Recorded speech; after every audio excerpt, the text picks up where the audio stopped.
Good afternoon and Assalamu alaikum. You're with Live with Rehana today, and our guest today is a famous personality from Pakistan, and we are honored to have him today. Our guest is Raja Faisal, who is a journalist and who is an analyst of geopolitical issues in South Asia, and who works with a think tank in Islamabad, COPAIR.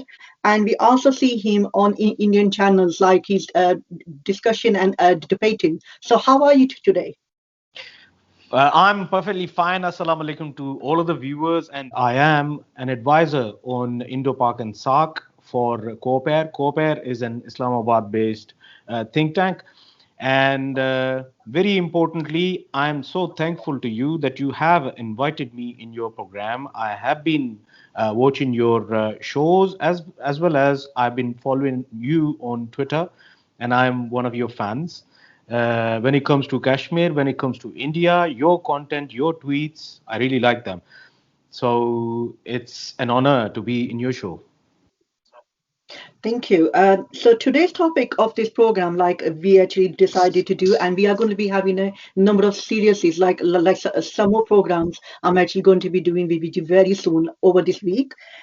Is the Indian nuke security a time bomb ticking? Now, while I'm actually going to be going towards the question I'm going to ask you next, I'm going to be giving a little background, and then I'm going to ask you the question related to your article, which you have just Mm, done a few days ago with Asian Telegraph.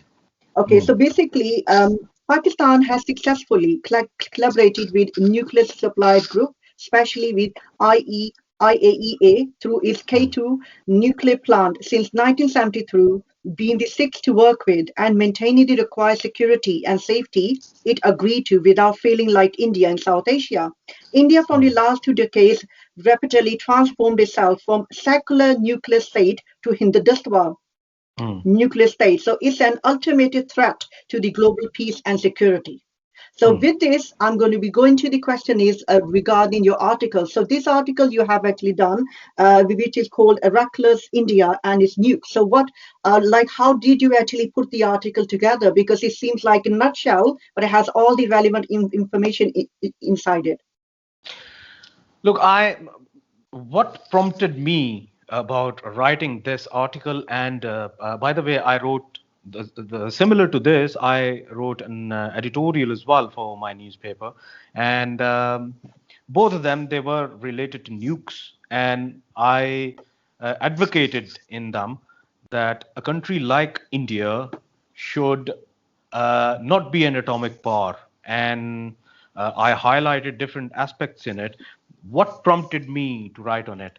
Well, it was that around a couple of weeks ago, 2.5 kgs of uranium it was transported from India to Nepal, and four Nepalese they were captured in Kathmandu, which that happens to be capital city of Nepal. And them four people they were actually involved in this illegal trade of uranium, and everyone knows that uranium, if enriched or if it goes through a process of becoming atomic bomb, then it is dangerous.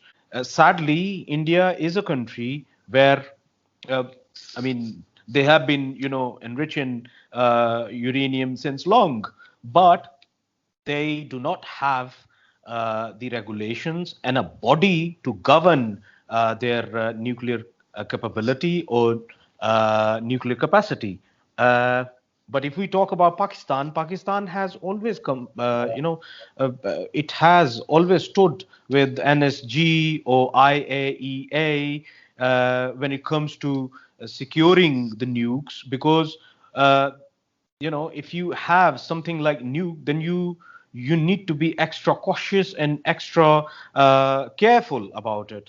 I mean, if we look at the start of India becoming an atomic power, it's a very I must say a gunic start.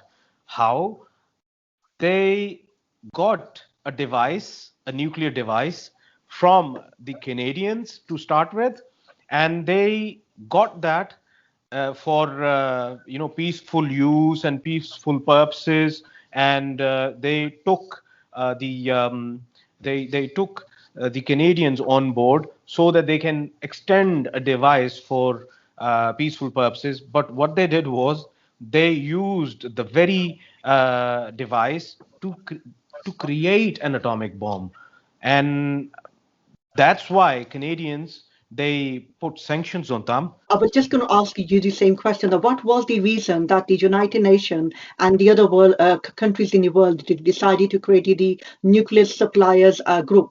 So why Hmm. did they have to just form it very quickly? And this is about 1974, I believe. It was. I was coming towards it. In 1974, hurriedly, all of these big powers, the powers which were controlling the world or security of the world at least, um, they of course got deterred and they got scared of the way world was moving, because one thing they were sure of, that if India is doing it, then obviously there would be an atomic bomb race in the region, and maybe there are more countries who would eye upon this as an opportunity to grab on and to sort of claim that if they can have it, why can't we have it? So it was to put a full stop and to control the illicit sale and illicit business of uranium and the atomic, I must say, the devices. Uh, that's why it came into being in 1974. Uh, But do you think that Do you think that the reason why India actually wanted to become a nuclear power in 1974 is that Pakistan already stepped in 1972? It's 72. So basically, India always feels that it's in a competition and it always feels threatened by Pakistan. So it decided that it will quickly, and the way it actually came in was not the right way, as it actually it was. Like against the law in a way, because it actually like used the Canadian I think Canadian authorities, like they actually took them on board without them letting them know. So basically this is the way they actually got into like becoming a nuclear power. When we compare India and Pakistan, do you think that India and Pakistan are on the same level when it comes to security? Pakistan, whatever Pakistan did was, it was in the response of whatever India did. And if India grabbed on the nuclear power, then Pakistan's sole reason to get this power was that Pakistan did not want to get deterred or did not want India to become a hegemon towards it in the region. So Pakistan had to grab on atomic power because Pakistan had to maintain a balance of power in the region. And Pakistan is a country that had a conflict going on against India in the region in shape of Kashmir. And secondly, Pakistan already had three wars with India, 1948, 65, 71. So Pakistan had to secure itself. Pakistan had to stop India from becoming a hegemon towards Pakistan. Pakistan being a 5 times smaller country than India, so Pakistan had to make it. But if we talk about the Indians, they not only cheated the whole world, especially Canadians, when it comes to grabbing on a device, nuclear device, which was solely given to them for the peaceful purposes, but rather than using it for peaceful purposes, they used it for, creating an imbalance of power in the region. So it was India that started it. And ironically enough, if we look at the main beneficiaries of NSG, it's India that is main beneficiary of the NSG, nuclear supplier group. But at the same time, we have more than 30 incidents in which the open sale of uranium or uranium ore was actually being done, and it was being transported. And who knows that the terrorist outfits like ISIS or some other terrorist outfits active elsewhere, like Boko Haram or something, they might get a hold of this uranium and they might get a hold of nuclear devices, and they are successful. They successfully test an atomic bomb. Who would stop them? So NSG needs to make sure that a country like India, that is becoming rogue day by day when it comes to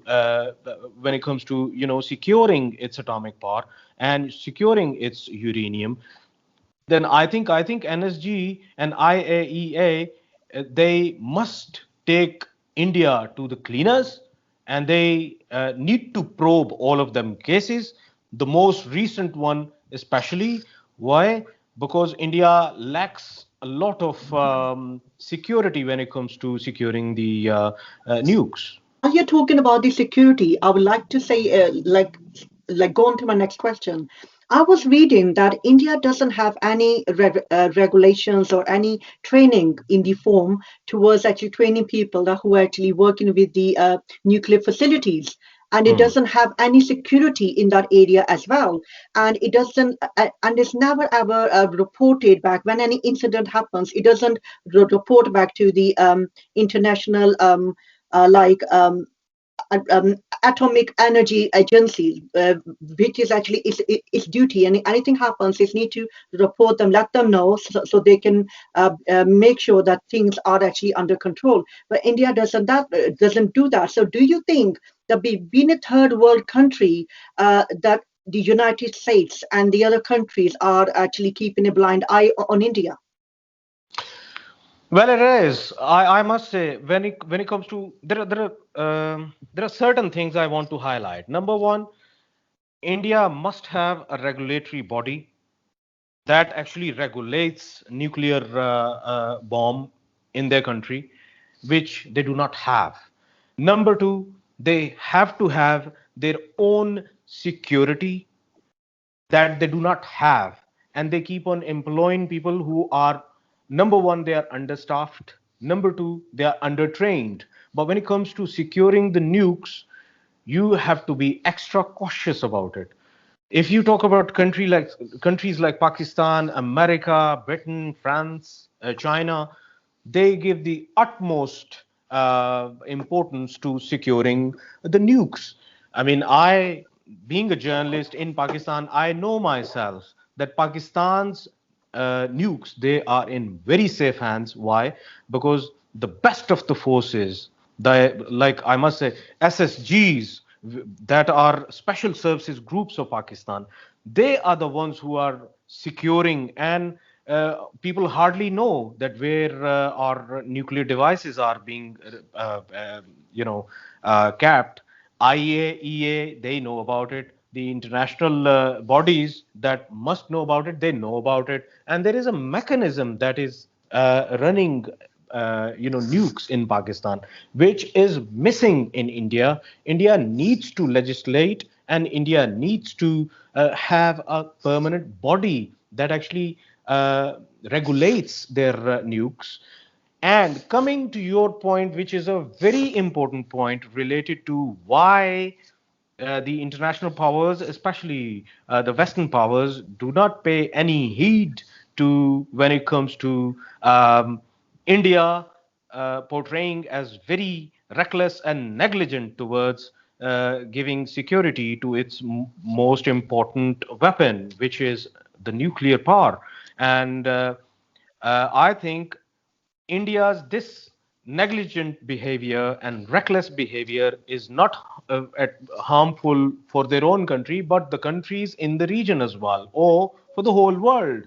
Because if any mishap goes, then of course it's a sort of trouble for everyone. We are living in a globalized world today. If something happens in one corner of the world, it affects the whole world.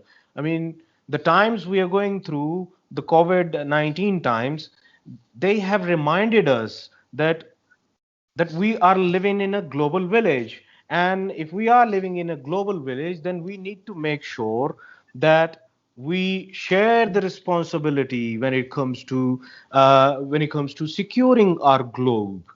So if something is going wrong in India, then I need to be cautious in Islamabad. Then somebody needs to be cautious about it in Washington. Then somebody needs to be cautious about in Paris, in in London, in Beijing. Everyone needs to be cautious about it. So, Raja, yeah, yeah.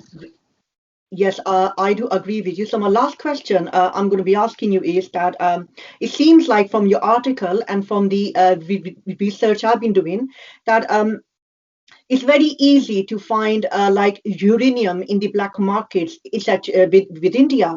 And the other thing is that the people who are actually smuggling, who are part of like the citizens of India, most of the time the smuggling has taken place in places where they have conflicts, like the seven sister states. Like and Tamil Nadu, and it's been Bengal, and recently incident happened at Maharashtra. So isn't this very, very dangerous and scary as well? That the states where they have already problems within India, they are actually like trying to smuggle all these nuclear facilities, and they are actually very near to them. So, like, what would you like to say?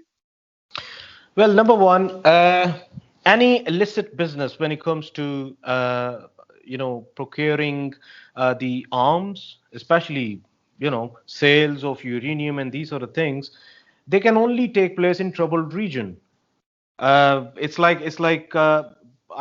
another example of Ukraine. Right now, we know that there is a conflict going on within Ukraine. There are two hubs of power. One is Kiev, one is Donetsk, and the eastern Ukraine. If we talk about, there's so much trouble. So when a country is going through trouble or a region is going through trouble, it's easier to do that kind of illicit trade in there or illegal trade in there. You're very right about Seven Sisters.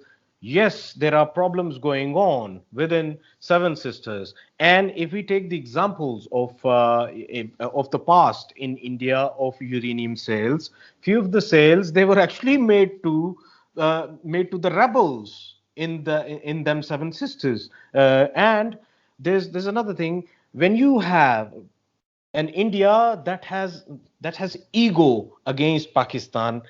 It has inbuilt ego against Pakistan, and especially when it comes to conflict of Kashmir, the whole focus of India is on Kashmir right now. And recent examples are there or of abrogation of Article 370 and 35A, and the whole focus of India is there.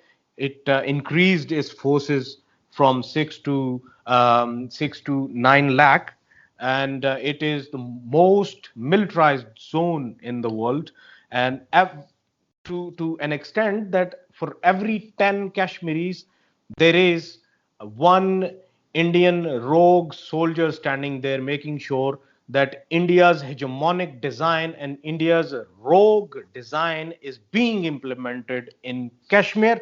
And at the same time, when we talk about the sales, why they are happening in Seven Sisters, because they are not paying any heed towards it. Who knows that the countries like North Korea, they got their nukes from this channel of Seven Sisters and getting into India and getting it from there. And there were indications as well in the past that somehow this procurement of nukes is being done through the illicit ways, and and India, people of India, they are involved in it. And when I say people of India, why? Because I tell you, India is a country that has deep rooted corruption, deep rooted culture of bribery that is going on in India. And when you don't have a regulatory body that governs your most important department of the defense, then of course these sort of things they would take place. And majority of their own workers, they get bribed by the international underworld players, and that's how they get it done. I mean, I was going through one of the sale and it was 440,000 US dollars. They sold 1 kg of radioactive material. Now you tell me, if somebody is nicking out, if not 1 kg one day, then maybe for like 100 grams one day and 100 grams next day, and in 10 consecutive days, he grabs on 1 kg of the nuclear material, and that nuclear material he ends up selling to someone in the underworld for 440,000 US dollars. He has actually made his life through the illicit money, or through the bribery money, or corruption money, and he would simply get out of India and Yes, go and I settle agree to himself you. somewhere else. Yeah. So, thank you for actually joining me in my show today, live with Rehana. It was nice having you and hearing to you. And I would like to, before I go, I would like to do a conclusion by saying that, like, the situation at the moment is like, it's not the first time. It's been several times when India has been unsuccessful with taking care of the nuclear facilities in India. But what we see is that it's failed to actually show any kind of concern towards the world safety. So, because at the moment we can see that the uranium has been easily available to people in the black market and in those areas which are in conflict with Indian securities at the moment. So if India can't actually take care of its own securities, so I would suggest that India should not be taking care of the nuclear like facilities. It should withdraw itself and let it be in the hands of countries or to United Nations who can take care of it, who have staff who are trained, who have regulations there. And even if you look at Pakistan, Pakistan is a much smaller country compared to India, but Pakistan has never even once had any nuclear threat or any kind of smuggling or anybody who has broke in to the nuclear facilities to steal someone. And before I go, I will just add on one thing more, that on once or twice occasions that their own staff has actually stolen the nuclear like uranium, and they have even, like, I was reading one of the incident when where one of their own staff member killed their colleagues by poison just to get hold of the nuclear. So these things are very threatening, and it does seem that, like, India has been given many chances. As you have said earlier, that is not once, it's been over 30 occasions that this has continuously happened. And I would recommend, I would appeal to the world to really consider putting a sanction on it, or really looking into it for the safety of not only India, South Asia, but the whole world as well. And with this, I would like to thank Raja Faisal for joining me, and the audience for taking the time out and joining us. Thank you, everybody. Allah Hafiz.